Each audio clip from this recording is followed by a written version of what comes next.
नमस्कार, श्री राधे। आज हम पुत्रदा एकादशी के विषय में जानेंगे कि व्रत कब है, करना कैसे है, क्या खाना है, क्या नहीं खाना है और पुत्रदा एकादशी व्रत की कथा क्या है। सबसे पहले तो ये जानते हैं कि पुत्रदा एकादशी व्रत है कब। 30 दिसंबर मंगलवार को सभी गृहस्थी लोगों को 30 दिसंबर को ही इस व्रत को करना चाहिए। जो वैष्णवादी हैं उनका अगले दिन अर्थात 31 दिसंबर को पुत्रदा एकादशी का व्रत है।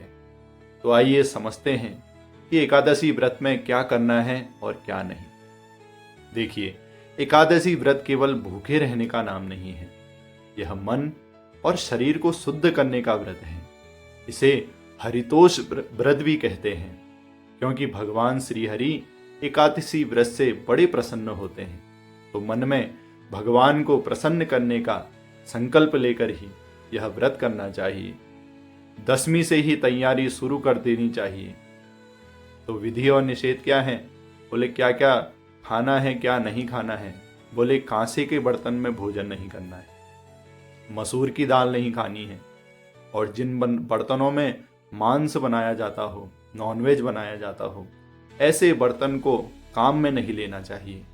और चना हो गया, शहद भी नहीं खाना चाहिए। परान्न यानी दूसरे के घर का अन्न नहीं खाना चाहिए।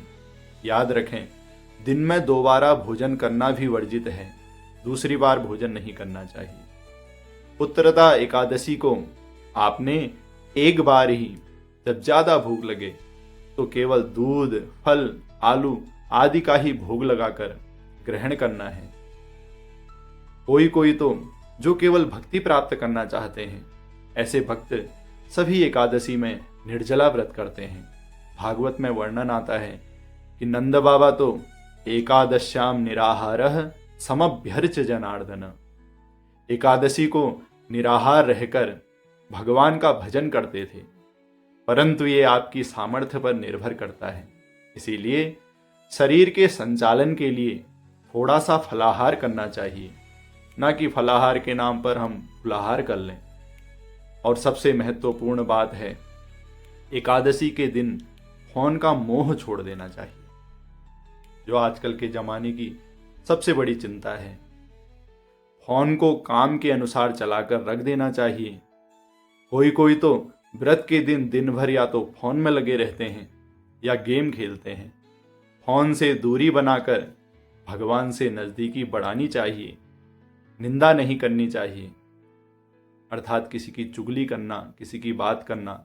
हम दिन भर जब भगवान के भजन में ही रहेंगे तो क्यों किसी की चुगली करेंगे। तो निंदा नहीं करनी है, गुस्सा नहीं करना है, चोरी नहीं करनी, ना ही किसी की हिंसा करनी है, और झूठ बोलने से दूर रहना है। इतनी बातों का एकादश्याम विवर्जयेत, यानी इन बुराइयों का पूरी तरह त्याग एकादशी में करना चाहिए। इस दिन नाम जप का संकल्प ले लेना चाहिए कि आज एकादशी है तो मैं इतनी संख्या में या इतने घंटे निरंतर नाम जप करूंगा। और हो सके तो अपने गुरुदेव के द्वारा दिए हुए गुरु मंत्र का अधिक से अधिक अभ्यास करना चाहिए, जप करना चाहिए। इससे एकादशी का अनंत फल प्राप्त हो जाता है। यही इस व्रत का असली फल देता है। तो आइए अब पुत्रदा एकादशी के व्रत की कथा सुनते हैं, जिससे कि इस व्रत की पूर्ण प्राप्ति हो जाती है। पुत्रदा एकादशी, जैसा कि नाम से पता चल रहा होगा आपको, इस एकादशी के व्रत से पुत्र रत्न की प्राप्ति होती है। प्राचीन काल में भद्रावती नगरी के राजा थे, राजा वसुकेतु। उनकी रानी भी थी, परंतु पुत्र न होने के कारण दोनों दुखी रहते थे। उनके मन में आता था कि पुत्र के बिना ये राज्य, ये हाथी, घोड़े, रथ, ये संपत्ति, ये भोग सब निरर्थक हैं। एक बार दुखी होकर राजा भयानक जंगल में चला गया, जहां भयंकर जंगली जानवर, बाघ, शेर, हाथी, भालू आदि घूम रहे थे। ऐसे डरावने जंगल में एक अत्यंत मनोहर और जलपूर्ण सरोवर के तट पर मुनिगण सत्कर्मों का अनुष्ठान कर रहे थे। तब महात्माओं ने उपाय बताया कि राजन, आज पुत्रदा एकादशी है, इसका उपवास करोगे तो अवश्य पुत्र प्राप्त होगा। अब राजा ने नियम पूर्वक व्रत का पालन किया, महात्माओं की बात को माना।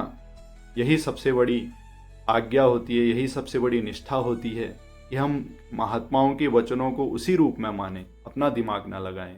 तो राजा ने नियम पूर्वक व्रत का पालन किया, जिसके फलस्वरूप भगवान की कृपा से उसकी पत्नी को एक सर्वगुण संपन्न सुंदर पुत्र प्राप्त हुआ। बोलिए भक्तवत्सल भगवान की जय हो।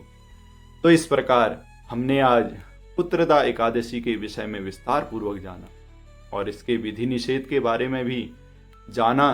तो अब आप भी पूरी निष्ठा पूर्वक पुत्रदा एकादशी का व्रत इस वीडियो के माध्यम से बिल्कुल शास्त्र सम्मत विधि से कीजिए, जिससे कि आपको व्रत का पूर्ण फल प्राप्त हो सके।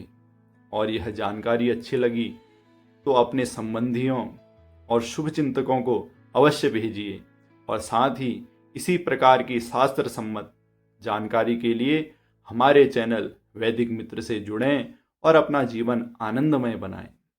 जय जय श्री राधे।